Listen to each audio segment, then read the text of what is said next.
What's good? What's good? We are back. We are in the mailroom.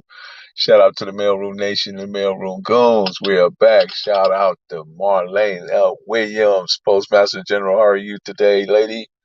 What's going on, Mike Mars? What's happening, bro?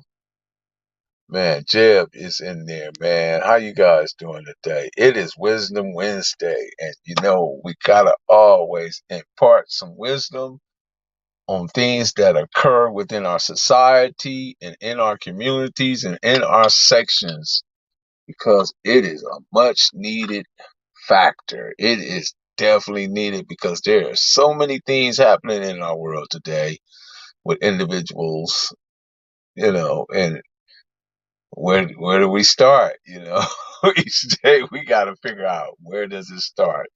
With that being said, let's get into wisdom. Conformity. Let's deal with conformity, right? Conformity is doing what everybody else is doing. That's what conformity is. Regardless if it's right, people tend to conform, right? But morality, my moral compass is what is right, regardless to what everybody else is doing. And that's what you want to stand on, principle. Stand on principle and be strong in your word. Be strong in your conviction. Be strong in how you navigate this life because it's important that you fashion a life that God intended you to have. Not the one that other individuals try to direct you to or point you to or lead you to, but where you're actually doing the math according to what God plan is for you. I appreciate you guys coming in today. And today is one of those days where it's a little windy out where I'm at, but that's okay. We still gonna get the wisdom Wednesday. Can you guys hear me okay? What's up, Johnny Sullivan? Can you hear me okay? Let's get a microphone check. 1, 2. I just want to get a mic check. So today, right, we're gonna talk about the origins of this go back all the way to the humble beginnings of when we actually lived on Spring Street and who were the Spring Street players and and we're gonna go back to the to where we before Oaks Park, before Midtown, of course, before Tucker Block, before all that, before when we were just kids on the block. We was actually spring deans. Imagine that. Imagine calling yourself the spring deans, right? That was kind of corny, right? But I want to go back to like where I lived. It's like it was on 1111 North Spring, and right next door were the Hernandezes, and that was Jesse, Ralphie, and Danny, and Lisa. Next door to them, we had the Kitchens, which of course was Robert Lee. There was Minnie, Barbara, Etta, Gloria. Then we had Donnie, we had Bobby, which is CB, my dog, David Wayne Kitchen, right? And next door to them was Rockhead and his family. And across the street from there where Gertrude and them grew up at. And then down the street we had White Boy Greg and Tim, Rick Carter. Then we had Robert Thomas, which is AKA Frog, which y'all see his picture in the thing, right? And I'm gonna get to all that. And then you had IB, which is Ivan Brooks, his brother Mitchell Lester, his brother Poo Poo Hubie, who became a major league baseball player. This is just on Spring, right? And then I forgot about we had Butch, Big Scrunchy, Butch Brown, and down from there we had Gary Miller, the governor. Used to call him the governor. So we had an interesting, and down at the dead end we had Carlos Goldsmith. Had one of the cleanest 54s, red and white. I'll never forget it. But Robert Lee Robert Lee Kitchen is the one that led the way because he had the 65 and the 67. He had the green, orange, bursting in candy, orange, green, yellow. Shout out to God's property and what she's doing out there with the wellness. We're gonna do something on wellness too, added to the Wisdom Wednesday. But these guys was like the pioneers of the low riding when you think about how it transpired. And then around the corner, of course, we had Tommy Broussard. I can't leave him out. Then we had my homeboy, Darnell Miles, another one, Glenn Hudson. All these guys had 58, 59, 61, Darnell had 63 rag. You know what I mean? All these guys was like doing their thing. These is like, and I'm talking about, see, we moved on Spring in 68 and the Kitchens came shortly right after. Like when we moved over there, right? It was a time during where there was a lot of white families still in that community, and it was a quite different lifestyle. But surely things begin to change, and people begin to sort of take up positions. I would sort of speak, but I'm telling you guys all this to try to understand what happened during the first resurrection, or as you want to call it, the first generation of Crips, right? And one of the places that you would find all these guys was at Robert Thomas' house, was AKA Frog, and that was the first time I ever met Red Dog, King Nee, Bitter Dog Bruno, and it was happening to be about maybe 72, 73. I don't know, maybe a little later after then, because this one Frog, man, he was Frog, man, it was like he was the guy, you know what I mean? He was the first one that took me to Venice. Took me out there. At that time he had a Brougham, like a 69, 70 Brougham, green. I never forget with the tan inside on Fiend, right? That thing was fiending, you know what I mean? And we would go out there, back that time we was I think we was delving in the water game, so we would go out there. Was a lot of clientele out there. So yeah, we was heading out there. But at that point I never knew. I don't know when the Venice Shorelines came out, but I don't remember them, being out at that time. They could have been. It's just that I didn't see them. You know what I mean? And I'm not saying that they weren't there, but yeah, that was. And then Donald Duck Norwood, of course, him and Chester and them getting cooked out of Factor Brookings. But I can't take away. There was like our neighborhood was sections. Like this, there was the Spring Mob where, because Rob mom, Miss Thomas, she would be at work and you would find Big Chocolate. You would find Nathaniel Fletcher was Snake, Chili Pimp, Big Blue, Moon was Jug. We call Jug. He was 7 feet tall. You would find all these cats over there hanging out at Rob's spot. Mitchell Brooks, and then this an array of dudes. You know what I mean? I'm talking about serious hand guys. But I want to come back to my boy Blue Boy. See, there was Blue Boy was Donnie. He was Donnie Kitchen, Blue Boy, and then there was Bobby, CB Bobby Kitchen, and then we had my cousin Sugar Bear, and then we had my other homie Big Mac and Big Drew Fly. But Blue Boy was like the quiet one of the crew, man. But could thump, man. You know what I mean? He was quiet, but could thump, And he was the one, him and Killer Wayne squared off. But I ain't gonna say. But I'll tell you this, right? Killer Wayne left and Donnie left. They both were stand up men. You know what I mean? It's not about who won or who lost or none of that, but both were stand up guys. And Killer Wayne knew definitely that Donnie was about that business. Blue Boy, he was about that business because we were closer to Rosecrans probably than anybody in our neighborhood. You know what I mean?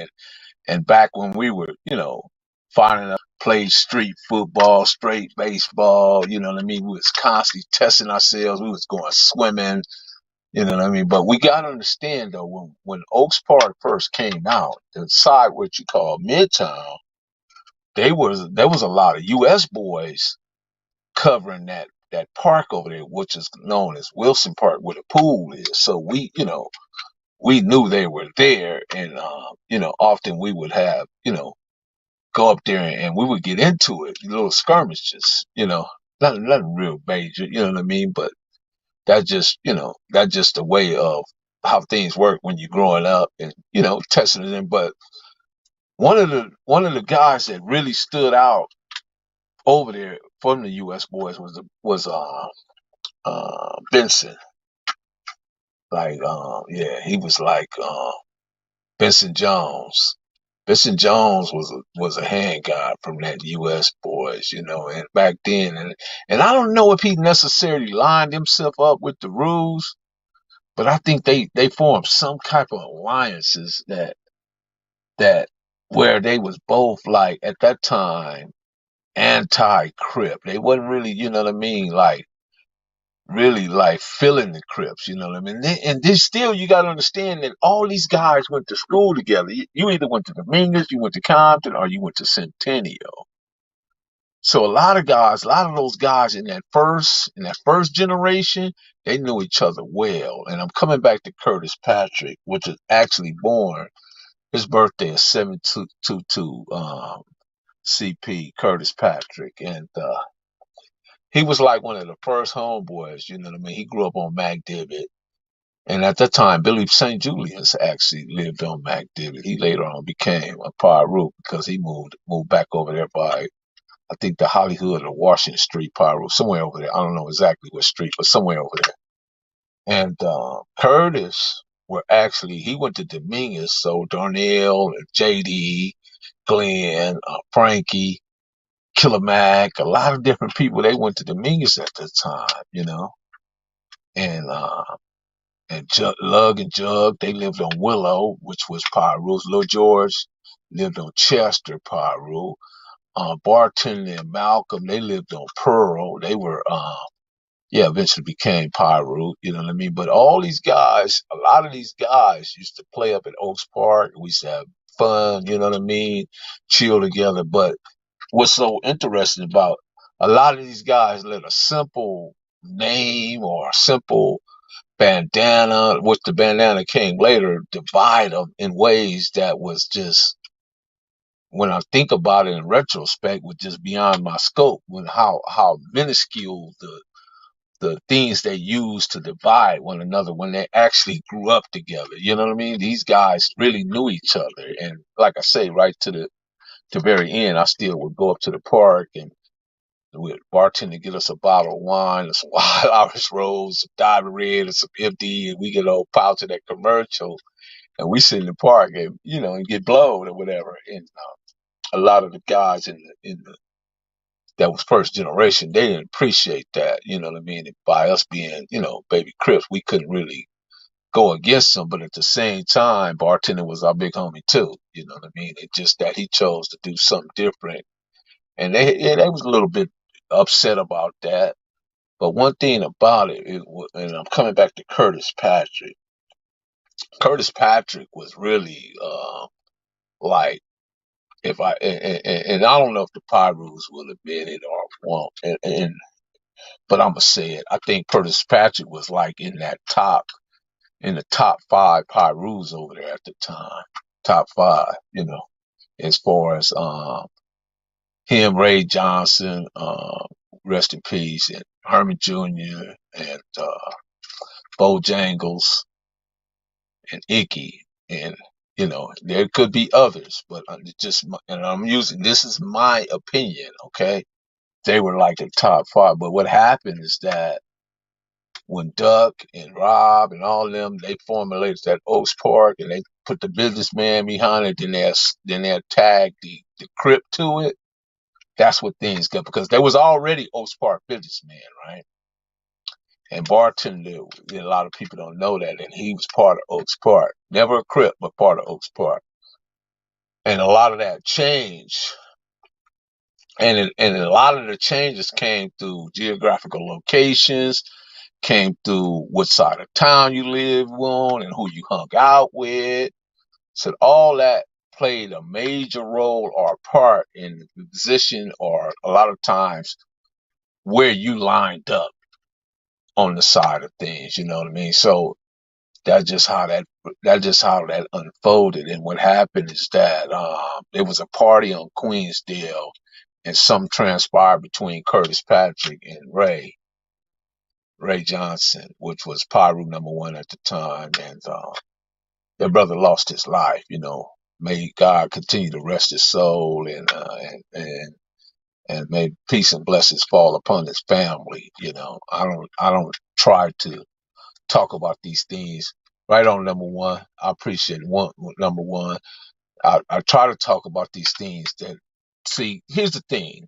Let me say this. Tact is the ability to tell someone to go to hell in such a way that they look forward to taking a trip. And I try to pride myself to do just that. But when I'm talking about these things, I got to be really careful and be delicate and present it in a way that it's not harmful, it's not demeaning, or it's not putting anybody down, because here the streets are defeated. There were no winners, all losers. Either you went, there was plenty of Crips and Bloods in the graveyard, sharing the graveyard right to this day, and there are no disputes amongst that. And yeah, shout out to the bartender. That was my guy, man. That was my guy, man. Joey, man. Joey was, man. But anyway, let me finish about Curtis. So what happened? You know, Curtis came out, and that's what caused the war right there. That right there initiated everything for us in the Ludus Park. There was no such thing as Bob back then. There was no Lime Hood. There was no Cross Atlantic. There wasn't even an AM, although Herman Jr. and Willie T, Galeon, and Michael Tyler and all them lived in the corner where a lot of the power roots used to function, because it was easy for Little George, Little Raymond, Toes, and all them cats to be over there, because they stayed right there on the corner, and Stanley Pitts and them stayed on Chester. See, I knew where all these people lived at. You know what I mean? That's just what I did was, take in the intel and just, kid. And then my kid's mother lived on what is called Pearl, which was down the street, across the street from my homie Gabo, another hand guy. In between Tony Washington, Bill Ivory, and Dwayne Ivory, they was Pyrus, Pearl Avenue, Blackstone, Pyru.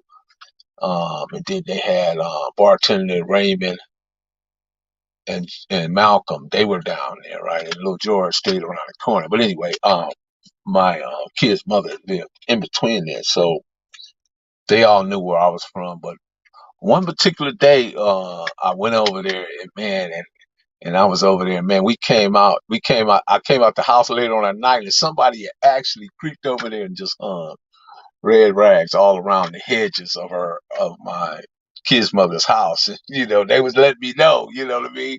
We see you, you know what I mean? I think that's what that was. That was some kind of warning, although nothing never came of it, but it was just, you know what I mean? It put me on notice, it put me on notice. Yeah, it put me on notice, and I took precautions and put my loved ones. And see, that's the thing I want to tell y'all, man. Back then, we put each other on notice. We put each other on advance alerts.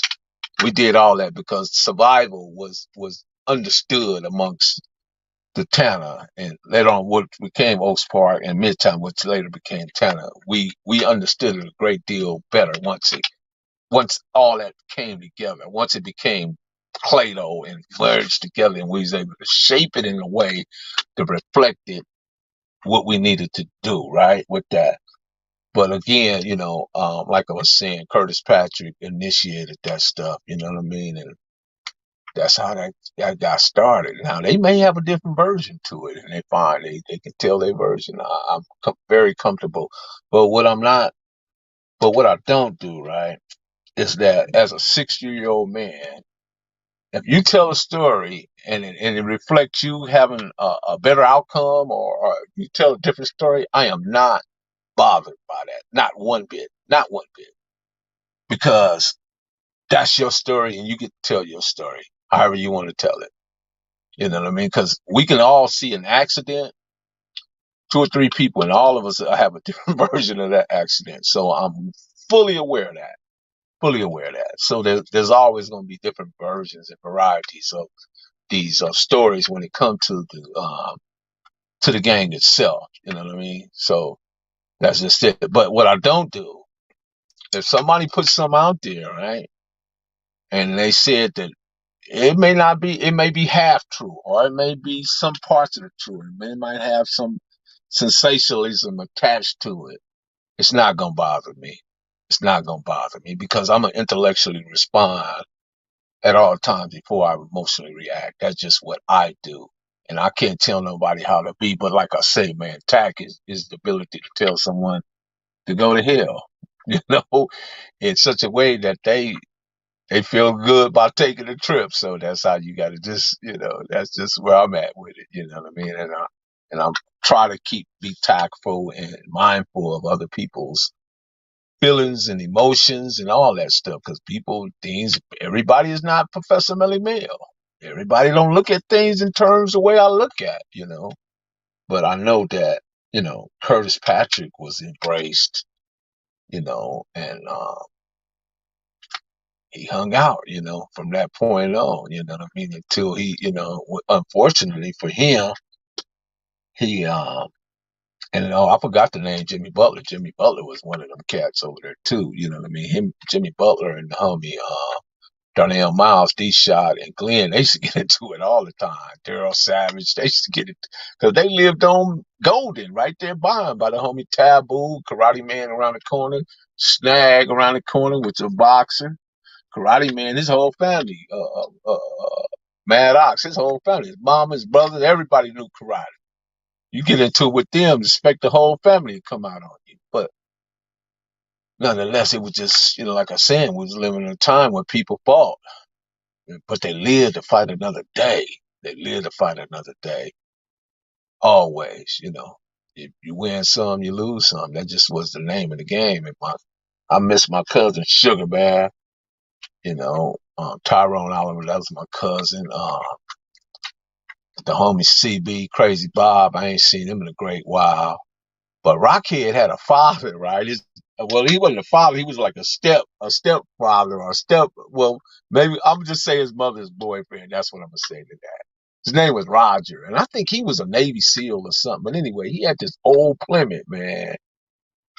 And he had this old Plymouth, and CB Crazy Bob, he would put on the white Ace Dukes with the white vest, the white pants. He like styling, because he used to, like, we go to party, he'll break out on a robot in a minute, just on some Michael Jackson type of tip, doing all that, like the lockers back then, right? But anyway, we get to Plymouth, man. The Plymouth photo, we jump in it, man.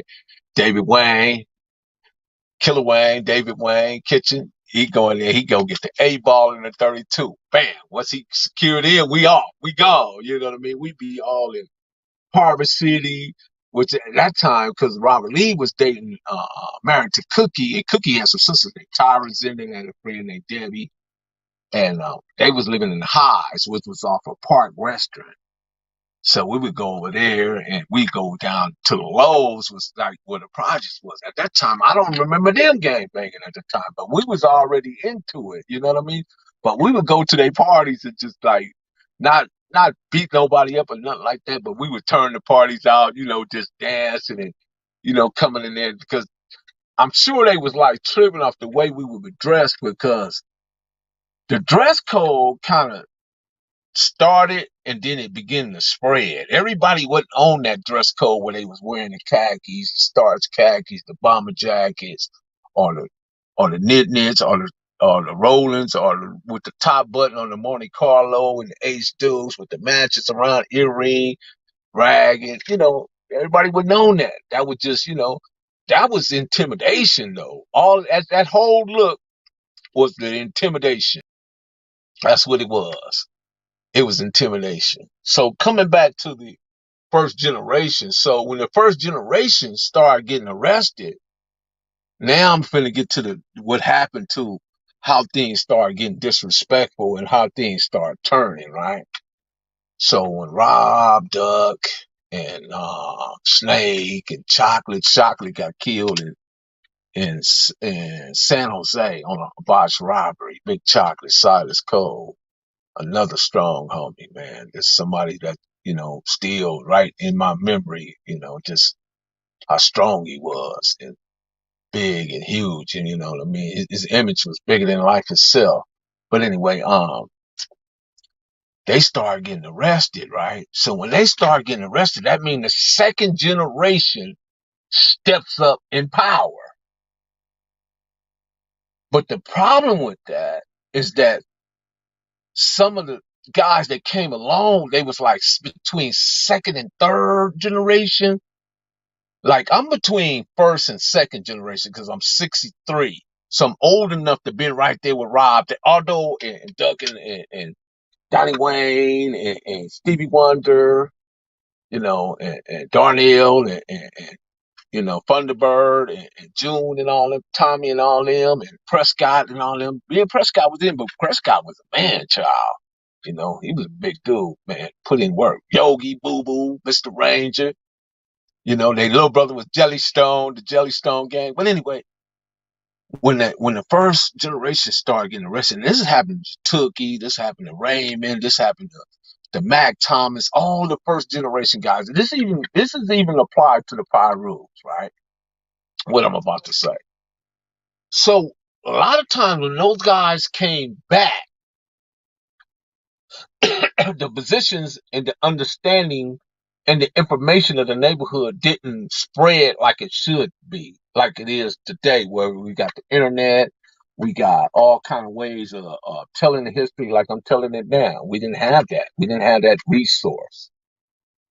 So what happened when a lot of those guys came back, there was guys added to the program that didn't know them, that didn't know Doug, that didn't know Rob, that didn't know Roy Scott, didn't know JJ Johnny Jones. You know what I mean? The same thing over the Grandies. You know what I mean? Same thing over Ludus Park. You know what I mean? Same thing. And anyway, if you go all the way down to the 20s, down there what it's called outlaws, the Brims, when these guys came back and other guys were in in in leadership and they put other guys into that other words, what I'm getting at is a lot of guys was homegrown. You can connect the dots as far as uncles, aunties, cousins, relatives, or whatever. You can connect. But then there was guys that became part of the tribe that didn't grow up over there, but they became part of the tribe. So those guys were always the guys that had something to prove. And sometimes they demonstrated they proof through acting out towards a first generation guy. You know what I'm saying? Not nobody outside the tribe, but somebody that belonged to the tribe, somebody that was part of the top of the food chain of the tribe.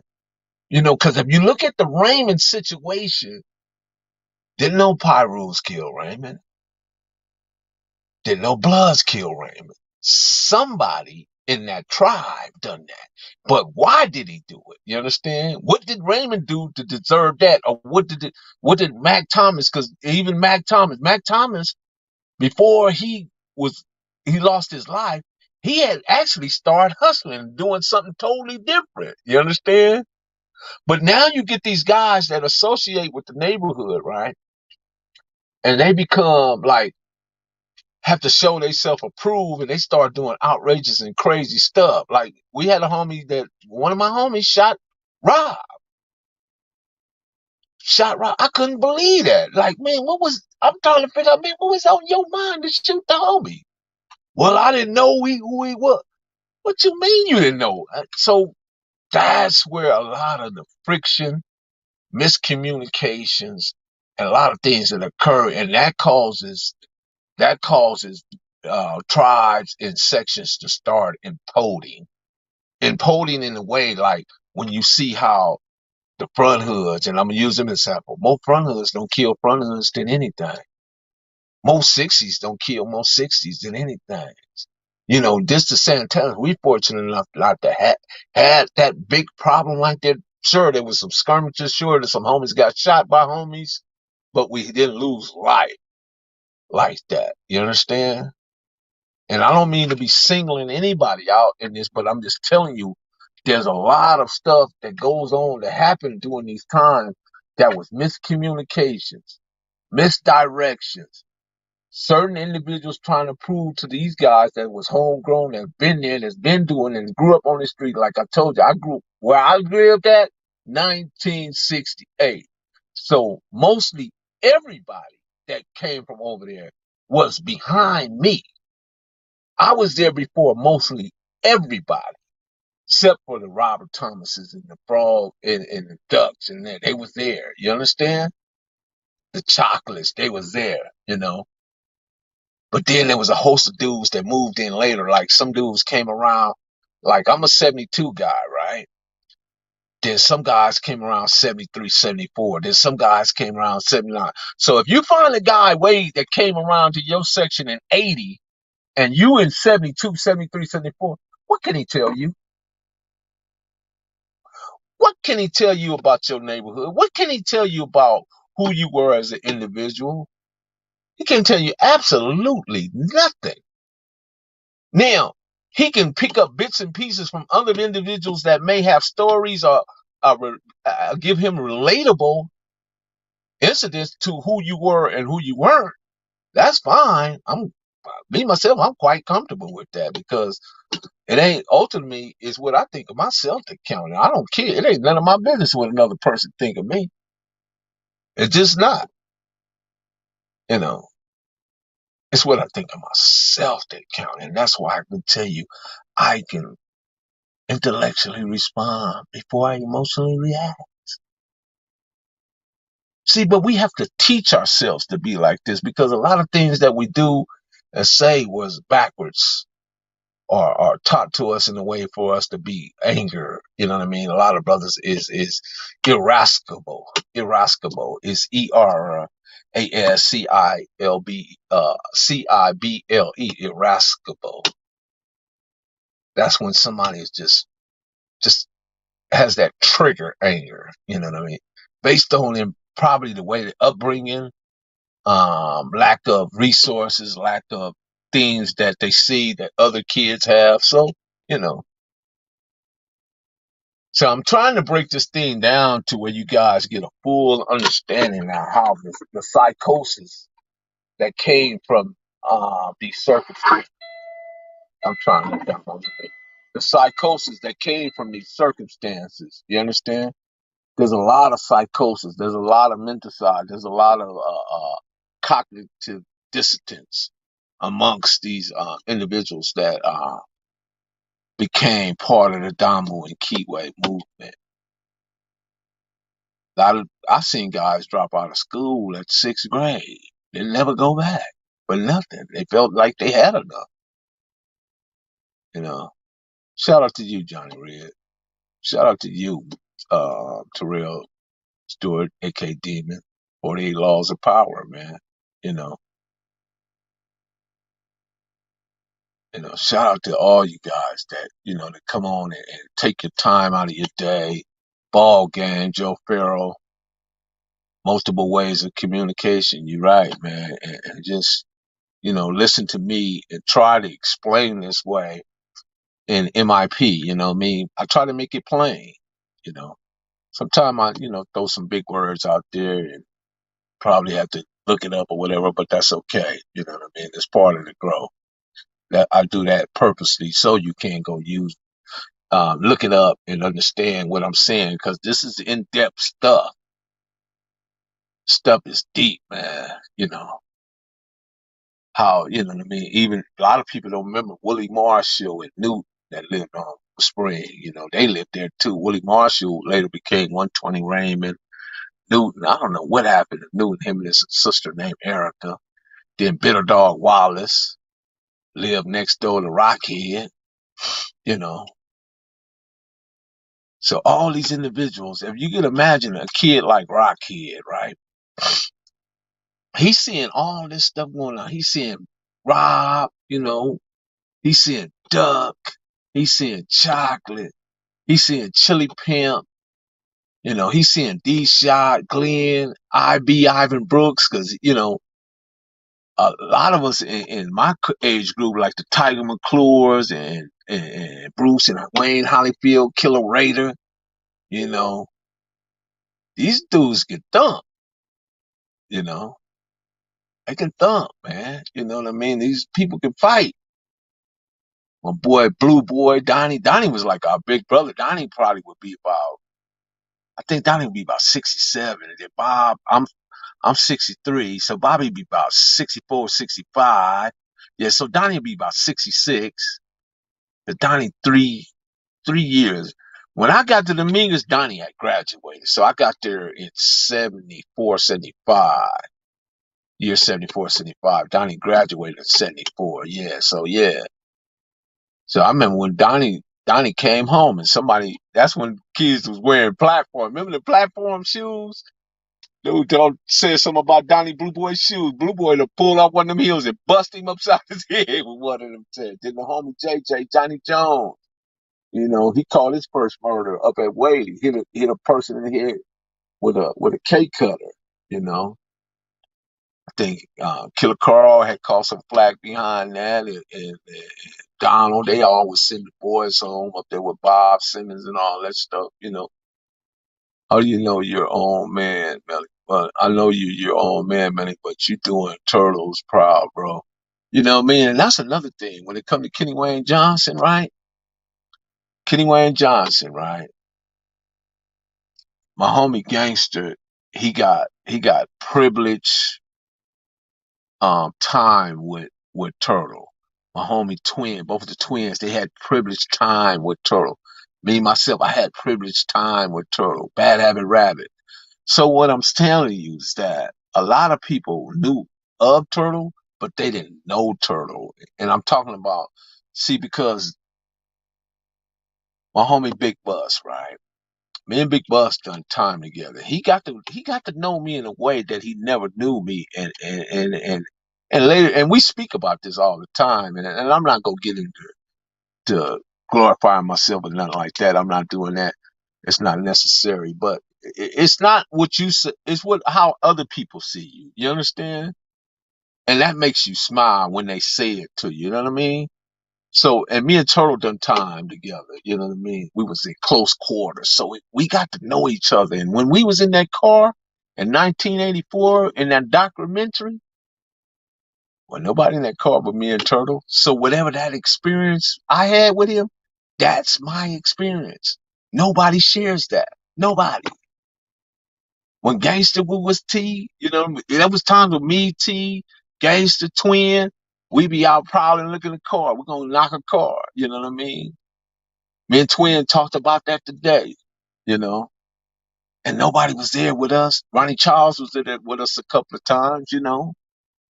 But what I'm saying in those moments, those times we was together. There was times when Gangster, you hear a little modest about it. He, he he won't tell you he was a millionaire, but I'm telling you he was. You know what I'm saying? I've been there when he was counting 500,000. I've been there when he left like 250,000 on the side of a couch or something. He called me about 3, 4 hours later, asking me was the money still there. It just, when you got that kind of money and you forget where you leave it at and all that stuff, that means you got paper, right? Just paper, you know what I mean? And I, I always have to give people their diamonds and their jewels and their accolades when they hear, Unfortunately, I can't tell Turtle, how much I love and care about him. You know what I mean? He pulled up on me one day, man, and just told me right out, man, to my face. He said, Mel? I'm looking at him. Yeah, I never told y'all this. He told me, man, P's and G's don't mix. P's and G's don't mix. That's what he said to me. So I'm like, I'm perplexed. Hey, what is he talking about? Because I was, conforming into a player. You understand? But he felt like I should have stayed in the G perspective. You understand?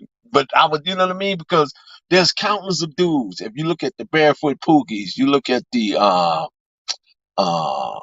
Mac Thomases, and even there was a time when Bitter Dog Bruno and and Red Dog and them, all of them took on the pimp persona because they was looking to have an economy. They was looking to go beyond the Crip perspective. You understand? Not that they was leaving it behind, but sometimes you incorporate things to help you make it through the day or make it through the year or make it through the week. And those are at that time in the 70s, those were the tools that was laying there for us to pick up. The pimping trade, the running a pharmaceutical without a license. You know, those things, it's not like today where we got, shout out to you, bro. Shout out to you, where we got let me see. What was that? Did I see that? Fanny Blue, what's up, bro? When we had, you got today, you got Hub, Grubhub, and what's that? Cart, Instacart, you got Uber, you got all these different, and you make your own hours.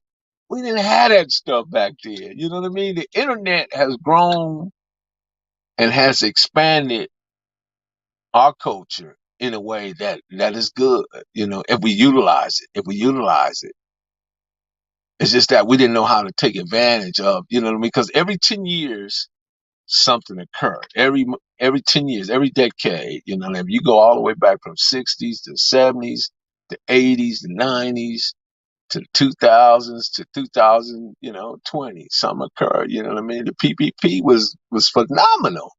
The EDD was phenomenal.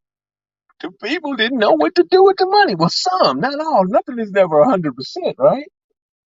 Nothing is ever 100%. But yeah, shout out to God's property once again. We're gonna bring in some of the wellness to this because that's a dynamic that belongs to the wisdom.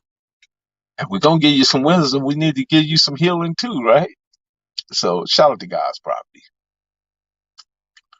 So is it any Melly, we have to push a line on that people about spending money with, yeah, we got to, man. We gotta cut them Asians off, man. Y'all got to stop going to them nail salons and just, man, it's just, man. Big Burger, what up, man? That's my guy right there. Big Burgers, that's another entrepreneur. Man, that man makes some ice cream. I'm talking about some ice cream, man, that just shut 31 flavors down. Shut it down. So I came to, I forgot Burger, Carl, his brother Carl, the Whipple, his brother Jeff. They was all on Spring. Potato Head Paul, that's younger generations. But when I'm telling you, Spring Street is where a lot of stuff took place. And the reason why, because of the house, when I first, me, Laverne, and Rat, we got Turtle to purchase that house over there off Spring, the back house. Eventually, when Turtle got that 1 year, we purchased the front house as well from Laverne's mama through Mondo, right? And then we got the house across the street next to Miss Josephine. Then we got the house on Rolls next to the bike shop. Me and Kitty used to be there and from time to time. And then the house on Willow upstairs, the apartment. So what I'm saying, and then Mondo got the other house over there, and not to be bringing him up or nothing, but there was another house over there on Acacia, and then another house on White. And that's when the Smurf Bill, my guy right there. You know what I mean? Love me some Bill. Rest in peace, man. Him, Scotty, Eho. That's another faction or another part of our history that they rarely gets talked about, the Smurfs and what their contribution was to it. You know what I mean? The Tucker Blocks and the Smurfs and the Peanut, the Phaline, just there's so many different parts of it, man, moving parts, but all of it came under the umbrella at some point with the Oaks Park, the Midtown, the Tucker Blocks, the Smurfs, Baby and them down there on Mac Dibbit and stuff, man. All that came under the umbrella of Santana, and it made it very, very strong. It made it strong. It made us worthy. It made us opponents that you just couldn't push around. If you came over there playing, you better know what you was doing. Simple as that. I'm not making this to be the roughest thing, but you gotta understand if you do math, anybody that know mathematics, right? Here's the mathematics. From Avalon all the way down to Whaley, when you get to almost to Paramount, when Paramount begins, right there, Gibson, right? There was nothing but Pyrus. Only one Crip set, right? That in itself speaks the volumes that should be spoken. You don't need to add to that. That tell you enough what you need to know. I don't have to tell you about what we did as far as walking on somebody or meeting somebody. You know what I mean? I mean, I could say something to that degree, but it wouldn't matter because what I just said was powerful enough for you to understand.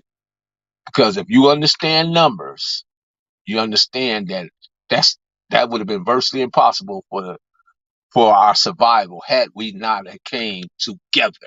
You understand?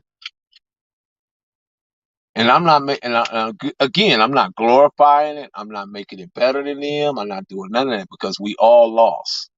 We all lost in the grand scheme of things. We all lost. You know.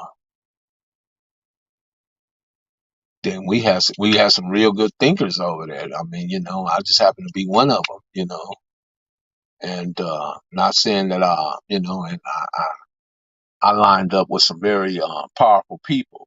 And I'm not gonna call their names either, but if I call them, y'all would be very, very shocked at the names I would call. But I can't call them because I don't know what they're doing, and it's none of my business to put their business out there like that. But stuff that's been adjudicated, that's been affirmed in the courts, we could talk about that stuff. Right on, Kiva Bowden. What's happening, man?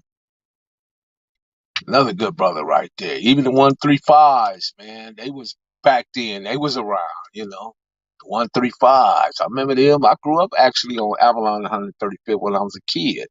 I went from Aprilla right behind Enterprise. I used to swim in Cabanela Park. I went to McKinley School, and we moved on 135th and Avalon, and that's when the Roch Wire dropped off. That was the first uprising. That was when they would burn, baby, burn, burn, baby, burn. That's all you would hear. That was what was that on the radio?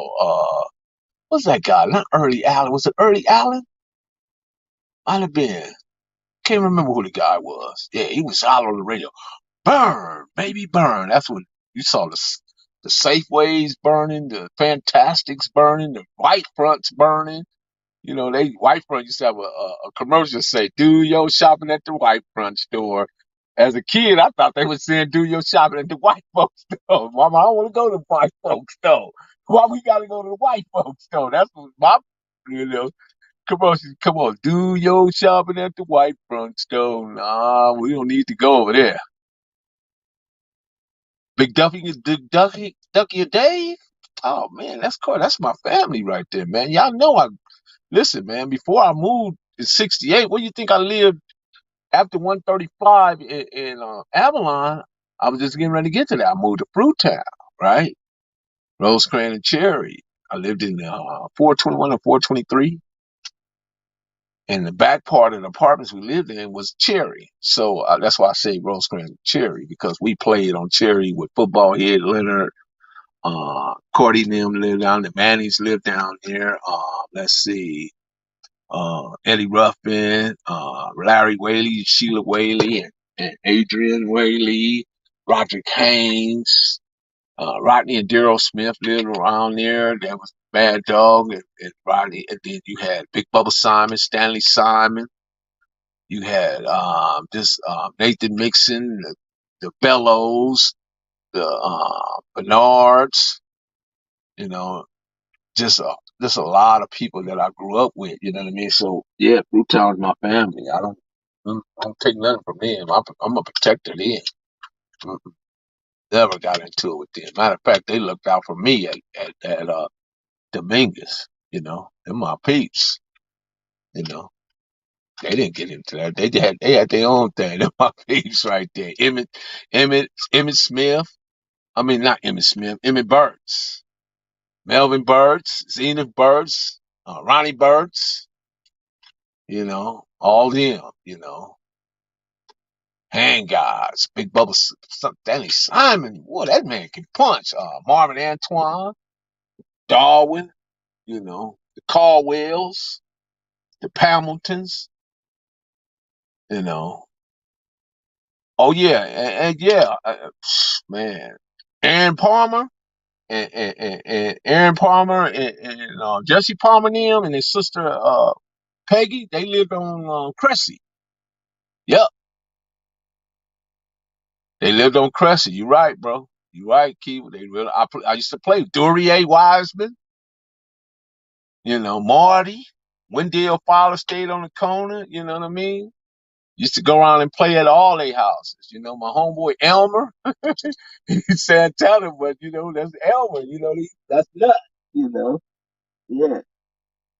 He lived. Even the twins, my homies, the twins, they lived in Fruittown because you gotta understand from the early 50s, 60s to about 66, 67, there really wasn't no black people that lived on the side of Compton where my father bought our home with his GI Bill. We were like the second black family on our block. Yeah. The Lynches was there. Oh, it was Lynches and Miss Johnson was there. Yeah. Oh, I forgot Jesse Bird and them. So yeah. So we was a fourth. I'm gonna say we were the fourth. Yeah, but then after then, man, everything else was white over there. Everything, the Weinbergers, the Smiths, and all that. There was a bunch of Jews. Grant from Stevenson Village. Which Grant you talking about?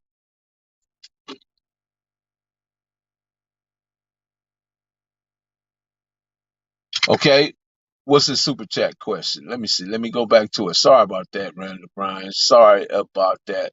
Yeah, the super quack chess questions are definitely going to get answered. Any super chat question. Let me go back to it.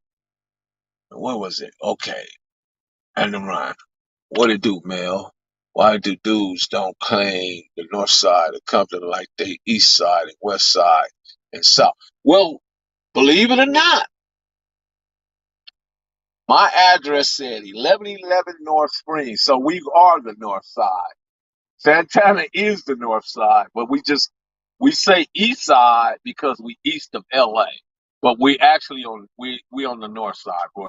Great question. So Rockhead, CB, Robert Thomas, Frog, Duck, Yogi Bear, and all of us, we all was from the north side, bro. We just didn't claim that. I think the east sounded better. I think that's what that was. So I appreciate that question, though. Yeah, any super chat question will get answered. If there are any more and I miss, let me know. I definitely would like to answer them. Definitely, because if you super chat me, you deserve my direct, immediate attention, bro. That's just the way that go. Let's see.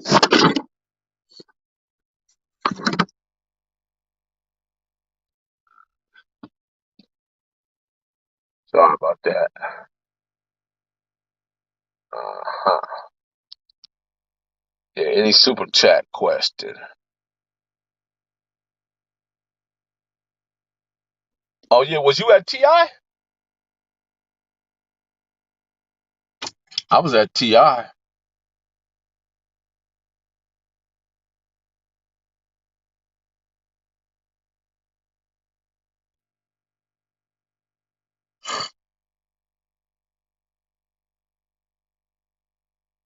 see. Oh gee.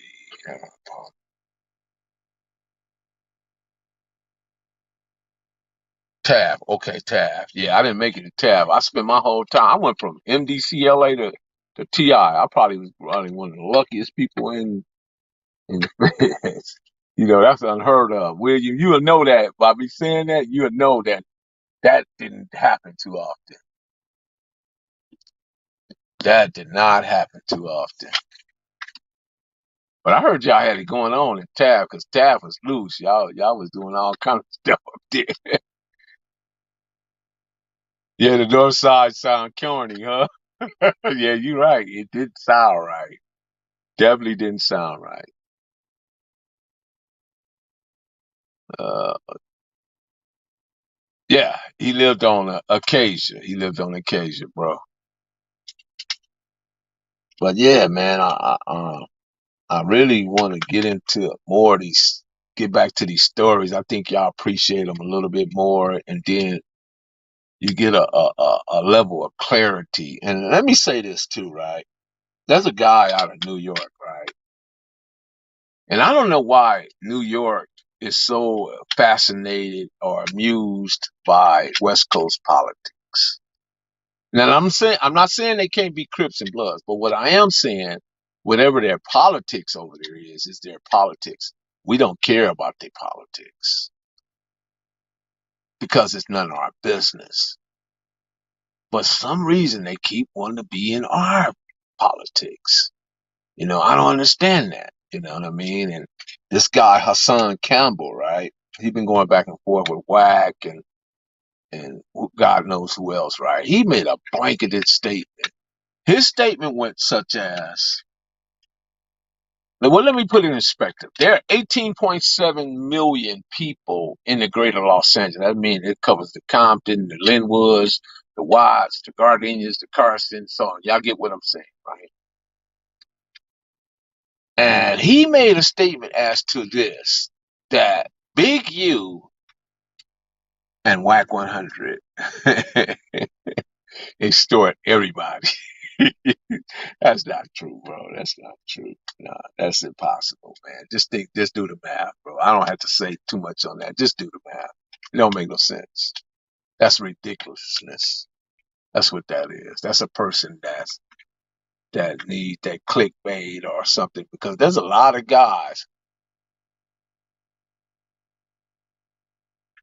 There's a lot of guys, right, that think they're content creators and they create their content based off of what people see in Clubhouse every day. They looking to go in the Clubhouse, clip somebody making a statement or allegation or whatever it may be, or somebody going back and forth, and they don't click more clickbaits off of Whack 100, and now they're doing Big U and the guy Hassan Campbell. Hassan Campbell, we appreciate you, bro. And I think you mean well, but understand this, bro. We don't need your help. So luckily that when you did that, see, because California don't allow no recording of anybody without consent. You can't do that. But some in New Jersey, it's a little different. The laws are different. So he was able to do that. He recorded that man saying whatever he said, and he put it out there. And I think it's basically feelings. People get in their feelings and they decide to drop something or put something out there. You know what I mean? And I don't know, what his real reason is. I don't really care what his real reason is behind it. But what I do know is that it's just a little bit strange to me. Man, I love me some New York, man. I got some homies out there, and they know I love them and care for them, but they don't get out of bounds like that. You know what I mean? It's only these dudes that's on the internet, so to speak, trying to create a fan base, a following, or have a collection of people that come to speak on their platforms, and they think they have authenticated this history in a way that they can tell it and explain it better than we can. And we the ones that created and started and participated in it. So I found that quite interesting in itself. You know what I mean? And if you on this West Coast, whether you in California, whether you in Nevada, or you in up there in Washington, Oregon, and that stuff in Arizona, that stuff is pretty solid in those areas. They got the same teachings and the same understanding. You understand? But when you get far across the East Coast, now they'll mix the 5-star with it with some Judaism and some Vice Lord in it. It's a mixture of stuff in it. You know what I mean? And I'm, it don't bother me, but the people that did the other way, they feel that it's not worthy. I don't know. I don't know what's worthy and not worthy. I'm just explaining it to you guys to where you probably MIP once again, make it plain. Just MIP. Shout out to Marlena Williams for doing such an amazing and remarkable job. Shout out to God's Property once again. And, G Foster, I see you, bro. That's everywhere nowadays, huh? Man, them super chat questions are stopped, man. 5%ers. Yeah, they were 5%ers. And that's kind of strange too, right? Here it is, you 5%ers, you're thought leaders, you're teachers, you have the Hotep community, right? The conscious community out there. Why? That's right. There go my guy, Twin. Twin, I was just talking about you, man, and telling everybody our personal experiences with Turtle, and and everybody's experience was a little bit different, but there was some times with me, you, Gangster, and your brother, of course, and others that were in his presence a lot, and yeah. Yusuf, what's up, son? So yeah, we was talking about that, Twin, and then we got on to the New York stuff, trying to understand, what it is they do. Let's see, Whack 100 play Prison Mind Games and the internet and the New Yorkers fall. Yeah, yeah. He good at that. He get them too, man. They be in they feelings. So, but here's what they don't want to admit. Some of them will admit it, right? Some of them will admit it, that a percentage of them, not all of them, got their Zamuism or their Kiwaism from the books, whether it's Master Cody or whether it's Tookie. And I'm saying there's some history and there's some knowledge in there, but we all know that Master Cody, man, a lot of that stuff he said in that book just wasn't true, bro. Just was not true. He needed to sell some books. And I'm not gonna point out the parts that's not true, but you when you read it, you know. Timothy Blunt, yeah, man, Timothy Blunt was a hog, bro. Timothy Blunt used to Bullet used to go bar. He had a black Monte Carlo, man, with the white top. I think it was a 76, 75, one of them. Bullet would go get the Monte Carlo, man, and we would go to the parties in Long Beach. Yeah, we would hit the Long Beach parties, man. We would hit the Hut, the Canteen. Let's see, the Hut, the Canteen. What else we used to hit? They had the Cocoa Palms down there. We didn't go to that too much because that was more like player type older cats. Yeah, but the Hut and the Canteen, there was something else there. What is it, Flanagan's? Wasn't Flanagan's down there? That was later on, but then they broke out with the Quiet Cannon later on, man. That was off the chain down in Shoreline Village. That's the first time I ever laid eyes on Snoop Dogg. This little skinny self up in there rapping. They used to have open mic up in there. Yeah, shout out to Sint. Used to have open mic in there. Yeah, but so we gotta be careful, man, how we let what people say affect us, especially if it puts you in an emotional state. Can't let that happen. You got to protect that. Don't rent no room out in your head. You got enough furniture in there already. You don't need to rent out no rooms. Ain't no vacancies. Don't rent no space out your head. Once again, tact is the ability to tell someone to go to, and I don't like to cuss, in such a way that they look forward to the trip. And that's where you got to be with it. That's where you got to be. So I'm glad I was able to run down a lot of this history, and there's still a great deal more to tell because, when you get into the Tucker Block side with Darnell and Glenn, even Pee Wee from Lantana used to be over there all the time, and June, Baby Charles, Taboo, and all them cats, and Tommy. Tommy had a cold burgundy 6.6 with the white diamond tuck. That's when dudes would put diamond tuck in their car.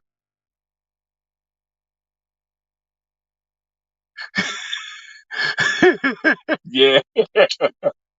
Yeah, well, Kiwa is the truth, right? It's the truth. And they let that dude Mac sold him a bill of goods, didn't he? The dude Mac, He sold them, man. That dude sold. It was like he sold them some beachfront property in Arizona, and they bought it. Yeah, that was just weird of that dude right there. You know how he pushed that line. Everybody thought he was the truth. I guess he was. He handled himself. Pied Piper or Hamlet, right? Play that flute and everybody follow.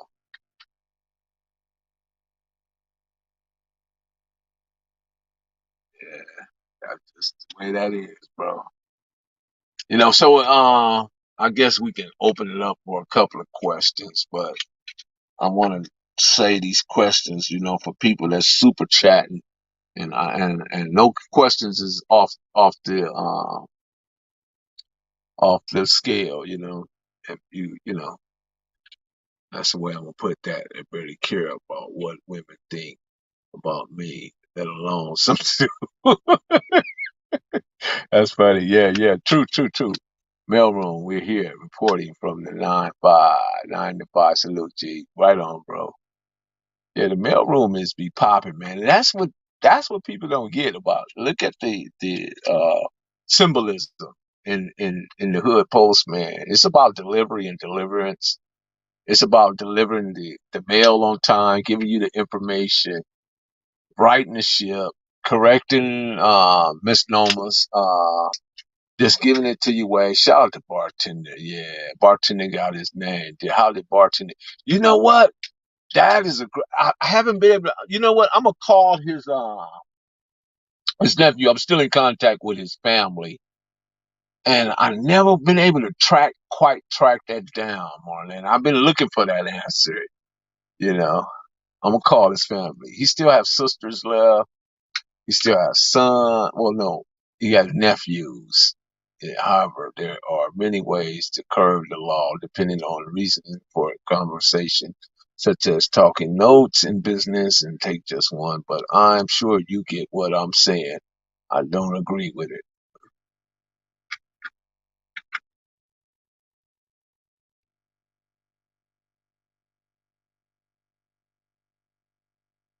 So, you missing me with that. I don't know. Taking notes for business. What are you saying?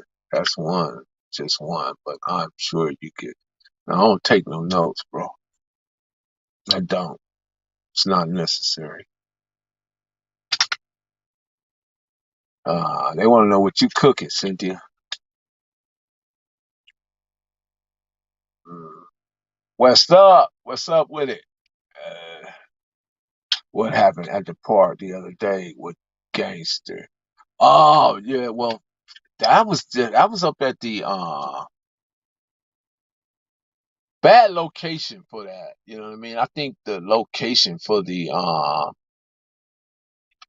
treaty, the what do they call it?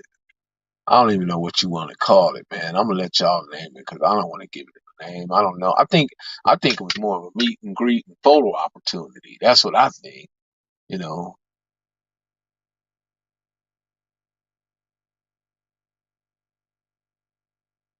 that's what I think. I think it was a photo opportunity, meet and greet. Couple of celebrities came out there and took pictures. You know what I mean? But as to it being a reunion of the 1992 peace movement or peace treaty. There's no peace treaties. There are paperwork. There's agreements signed. There's treaties drawn up. That's what a peace treaty is. If you want to look at it in its full context. Now, what they had was a ceasefire, and they had a verbal agreement. That's what I would name that. Let's see. Did you know Sule from? Yeah, I know Mumbles. Mumbles used to come over there. Yeah, yeah, yeah. Mumbles, good guy. Yeah, yeah. Sounds good.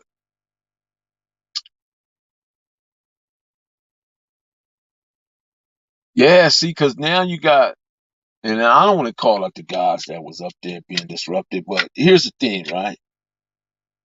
99.9% of these people that participate in these ceasefires and meetings and stuff are gang members. The 1% gangbangers, they don't go.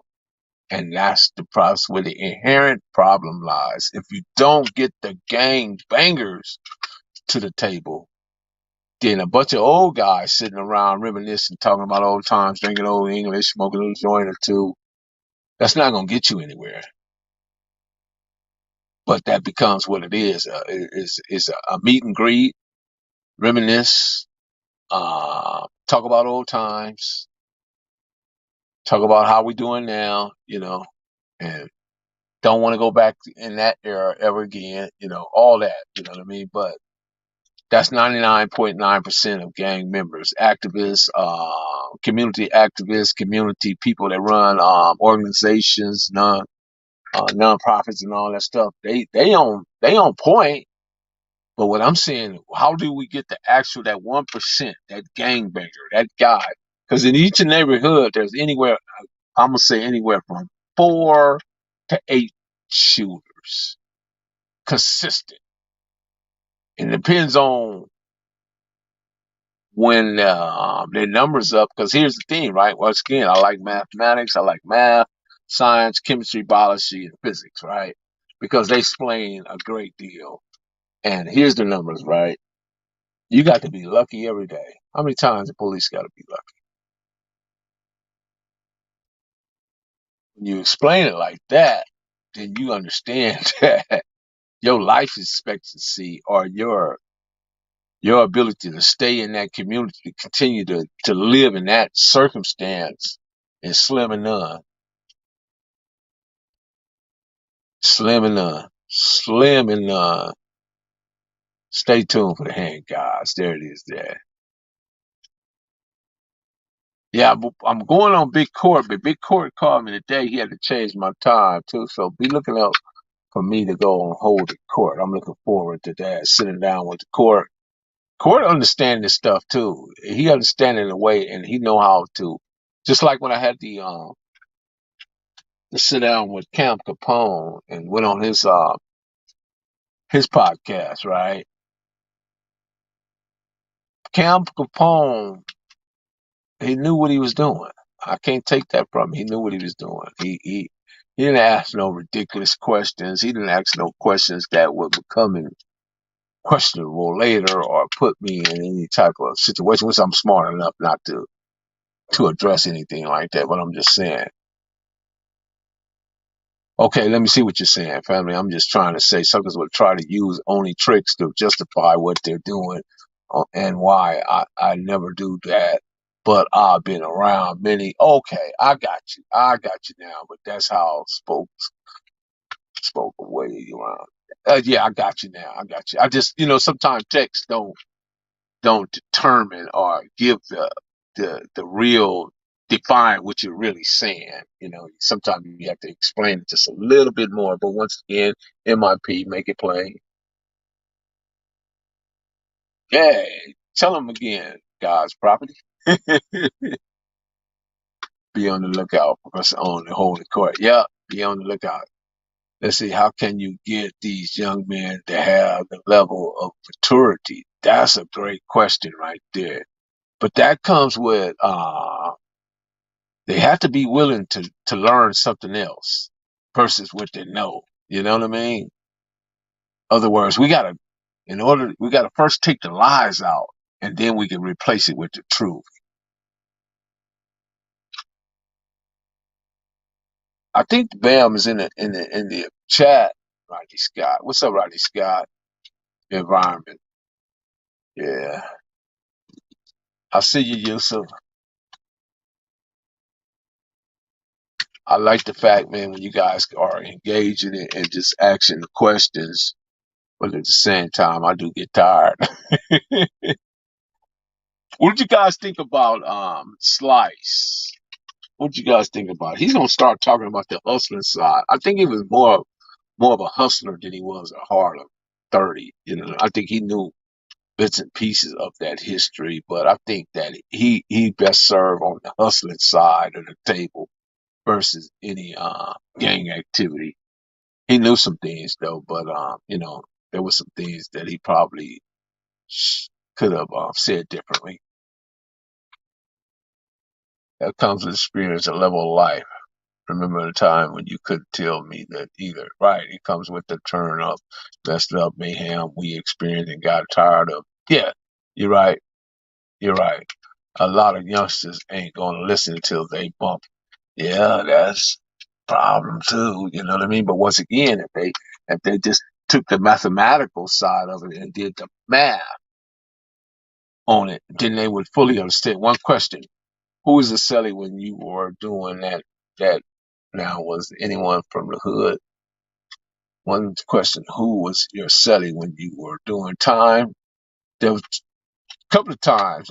One time I was with Turtle, one time I was with Bus, and then the third time I was with the little one, Johnny Newman. We spent the most time together because we both had pretty lengthy federal time. You know what I mean? So man, me and Little chopped it up. Little is a very intelligent individual, creative writer. He's a very creative writer person. He can write his butt off, man. You know, that's what I learned about him. He learned some things about me, and we used to just get together and put our thoughts together, right? You know what I mean? Actually, I'm gonna tell that story how I came to meet Kev Mack. You know, not today, but it was very interesting. And it started with my co-defendant and his relative named L. Lawrence Reed. Lawrence Reed is very close to Kev, and he was very dear to me. We spent a lot of time over there in Terminal Island. Look, once he went home, he sent me magazine Rob reports and the magazines that with the girls in them. You know what I mean? And ones that came out. What was it? I forgot the name of it. They used to come out of Miami Fed. He sent me the Fed magazines, of course, and the Don Divas. But there was a magazine with strictly beautiful black women in it that came. I think it was coming out of Florida. I can't remember that.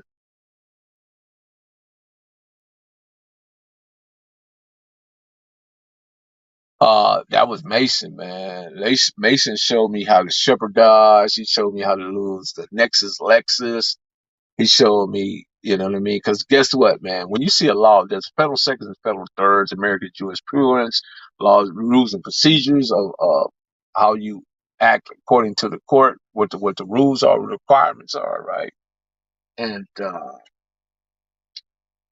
he made me understand some things. But what I learned from myself, I questioned that was when I saw the keys. They have keys, like a skeleton key on all the law books, right?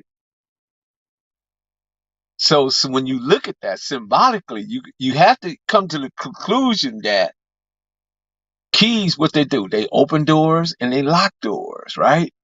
So it's within those books is however you use them and apply it is how you open the door or the door gets locked. So just like the door can get locked, it can get open. So, but you have to know how to apply the law and make and use what is it procedural?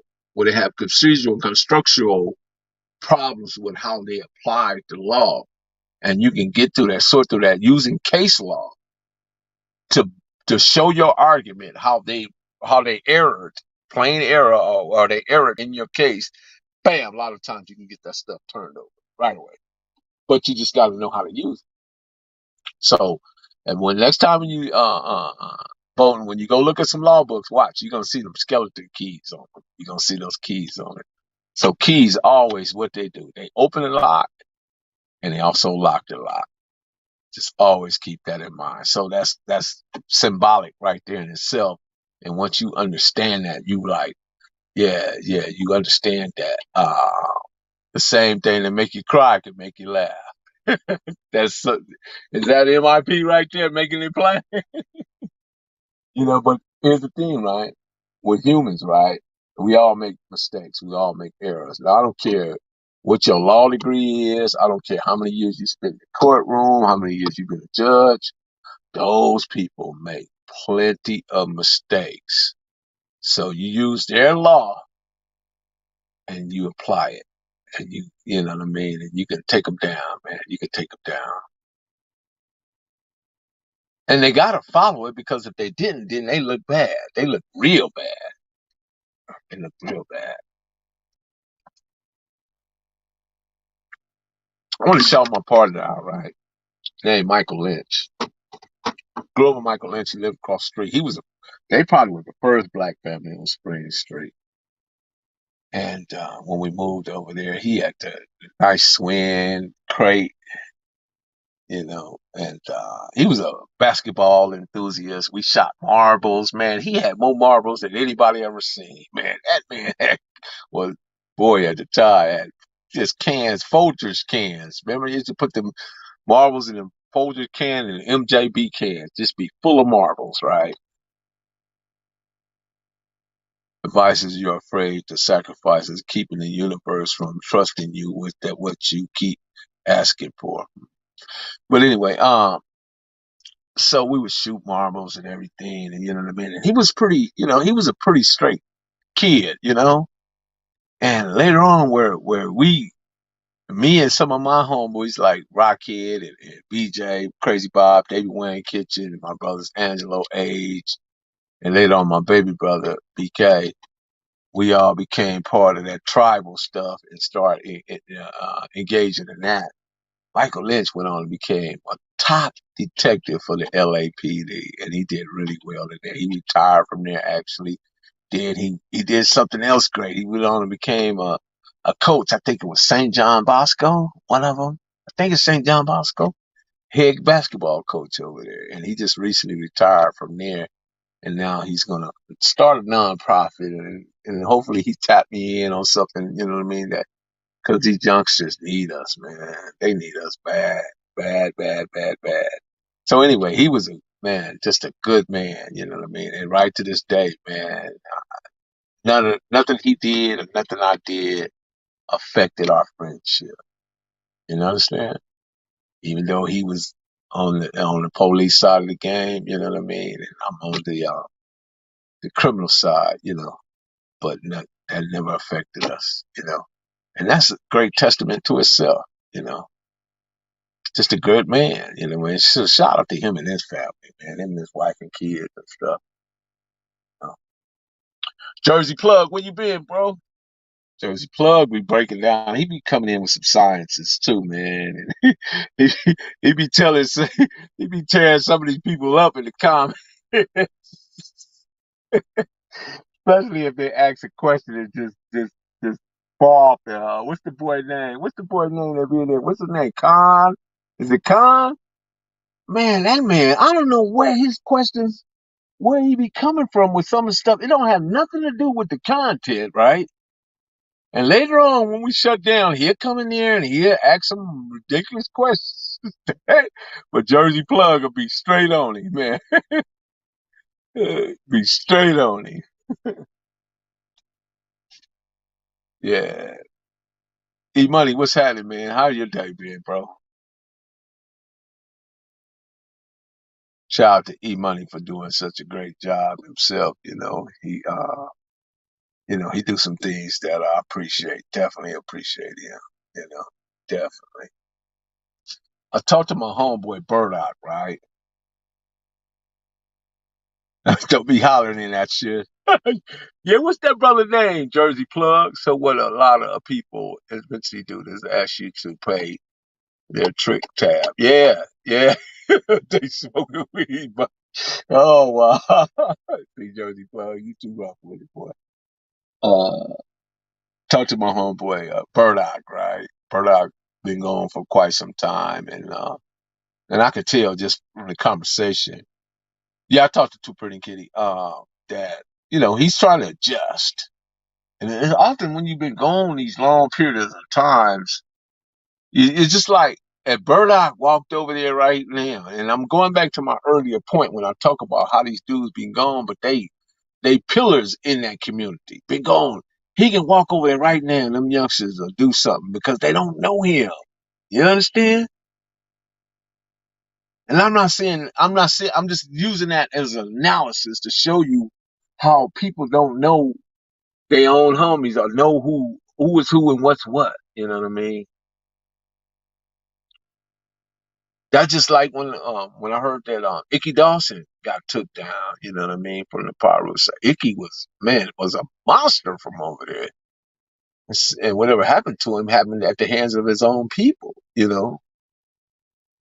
But I was Really surprised by that. Really surprised, being the person he was.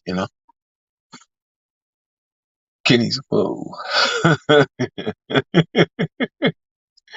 Yeah, Kenny is something, man. Yeah, I talked to Kenny a couple of days. Man. I try to tap in with him, see how he doing, make sure he's okay. Yeah, my guy Stan the man. I said we got an hour. I could probably actually run a whole entire radio show by myself, huh? Talk for an hour and 30 minutes. That's why I keep my ear to the streets. Yep, can't be too far removed from you. You still live on the back. Yep, yeah. That's it. Lil Sherman got drafted last week. Awesome.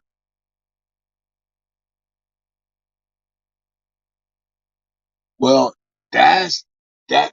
I talked to Rennie Lope today, and what I want to try to do, I got to coordinate and get Better Dog Bruno and get a couple of, And I want to include Crip Mac over there if I can get him, and bring him jokes at the ranch.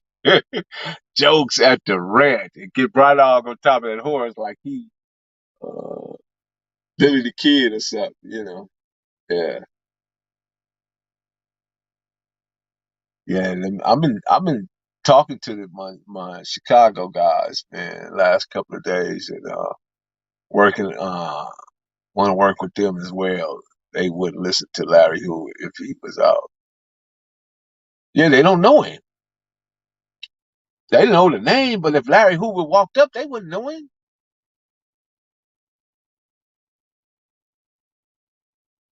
Yeah.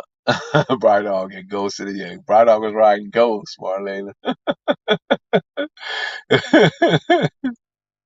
Yeah, they wouldn't know him, man.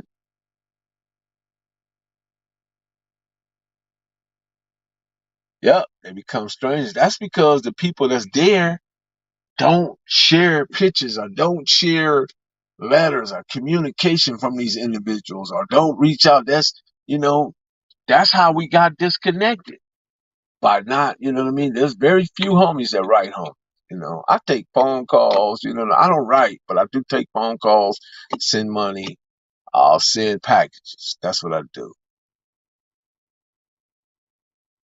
And I'll send pictures also. I'll send pictures. I got a package. Let me see.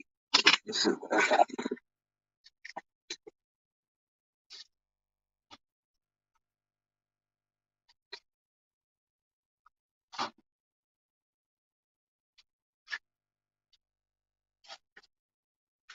All these right here.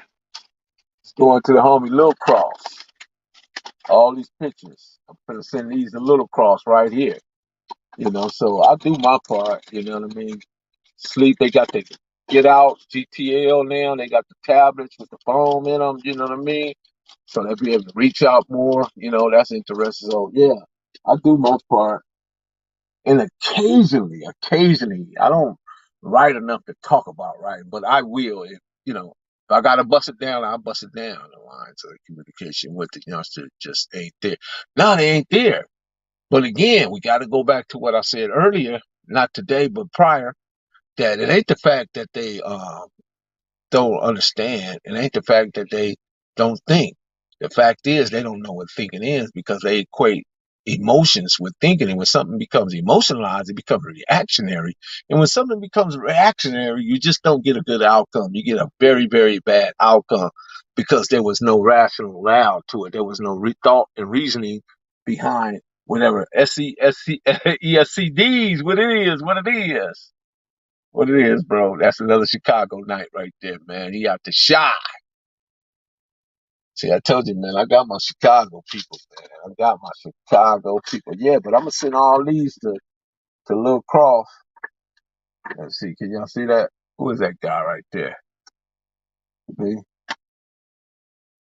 Let's see. That's me. Let's see. So I'm gonna send them in, send them in, you know. See, that's me in the foe. So yeah, I'm send them in. But I always send something in, right? Yeah. So take care of my guy. I know he in there. He want to see what's going on out in this world. So you gotta oblige him, help him out. Do your part. Cannot do that. You know what I mean? Because at one time you guys are out here turning these corners, doing what you do. Now because they got caught up, you want to turn your back. Nah, that ain't good. That is not no good. But anyway, they inherit a beef they know nothing about. And yeah, they right. You're right. Western Ave, they inherit a beef that they know absolutely nothing about. Man, are y'all clicking the thumbs up, clicking the lights when y'all come into the room? I think y'all be bad. Y'all really don't be liking me or something. It's a lot of reactionary people in the pen that wish they, yeah, yeah, yeah. Not that I care. I mean, y'all don't have to like me. It don't matter. It's cool. I appreciate you though. You can't be 35 and coming back to the block if they don't look right to the, they don't grow up in the hood no more. Yeah, yeah, yeah. No, I understand. You're right. You don't want to go over there. Why would you want to go over there? Ain't nothing. None of them people over there own property over there. Very few people own property in the neighborhoods. Very few. You know. So that's problematic. Yeah. Of course, hit them like button. Monique Monk, tell them again. Bang that like button. Take a few seconds to bang that like button. But anyway, I think I'll be back in on Friday, which will be Freestyle Friday, Shenanigan Fridays, that D word Friday. Pull out them goddammits, Billy Western Friday. Okay. Ain't no reason to come back. I just never left. only only Western Ave would tell y'all that. Just ain't no reason to come back. I just never left. With that being said, be sure to click the notification bell, like, subscribe, and share. Drop a comment down below. So when this dope content ends, it'll feel to you like it's the first and the 15th. And I know y'all know what the first and 15th is because all y'all was looking for the mailman back there because Reagan took all our money. Reagan took all the black people money. Yes, sir. Yes, man. Yes. What you shaking your head about, Cynthia?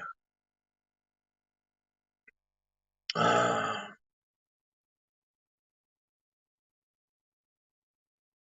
just never left. Yeah, Marlena Williams. Shout out to the mailroom goons in the mailroom nation. These youngsters get mad and forget all the game you gave them. Man, they get super mad. They do. Don't forget to follow the Hood Postman. Definitely don't forget to follow him. That guy is important. He has something to say. Got something for everybody. Although some people may disagree and some people will agree, that's normal. I don't react to it. It's normal. It's okay. Michelle, you have a great evening too. I appreciate you stopping by. Brian Harris, Marlena Williams, Postmaster General, Western Ave Queen, Boatman, definitely you, Cynthia Dunn. Yes, yes.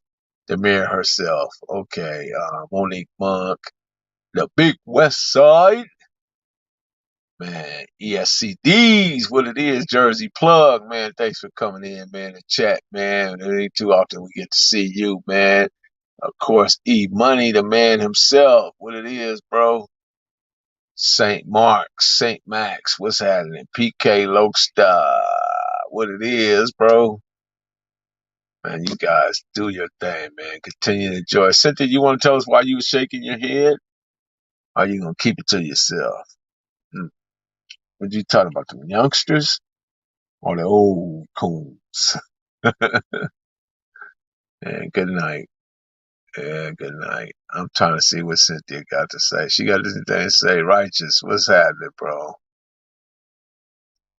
The Demon, what's happening? And shout out to the ball game and Rodney Scott as well for calling. Big Tone 619. Shout out to Big Tone and Dar. What's going on, Dar? And William Bloom, definitely, definitely, definitely, definitely, definitely. Uh, yeah, Magnificent Monique Burns, baby boom. Yeah. Oh, Montague, right. That's who it was. Montague. There you go. Montague. That's who it was, bro. Montague. I thought it was Early Allen, but you're right. Montague. That's exactly who it was. Burn. Montague was on the radio saying, burn, baby, burn. I remember, man, people was rolling down the street and people was throwing Molotov cocktails because, that's back then. You got to know the spook hunters was still running around and they was trying to drive through. Man, come on, man. Get y'all butts out the way. It's a, it's a riot. It's a uprising. Yeah, black people was on the move, man. We had enough. Was fed up. I remember the little Jewish store that was down the street from my house because we stayed on 135th and Avalon. I remember the man name was Tom and his wife, real nice lady, used to give me penny candies and stuff. Let's see. Oh, there you go. That's the guy right there. Dion, that guy right there. There you go, Jersey plug. That's the guy right there. Dion. Comedy at the Ranch. Uh, yes. Anyway, you guys be sure to tune in Friday. I'll be back doing another live. Look for Slice doing the hustling era where he talk about Roy Roy Summers. He gonna talk about Bruce Richardson. Ice T, of course, is in there. You know what I mean? He got some interesting things to say about them guys. So y'all stay tuned for that, man. If it's Melly Man, right on, man. Ingle tenfold D Doty. That's it. That's it. Yeah. So he got some interesting stuff to say about that. You have a great day. But Marlena Williams, go ahead and lock the door because we are gone. You guys enjoy. Be good, be safe, most of all, be well.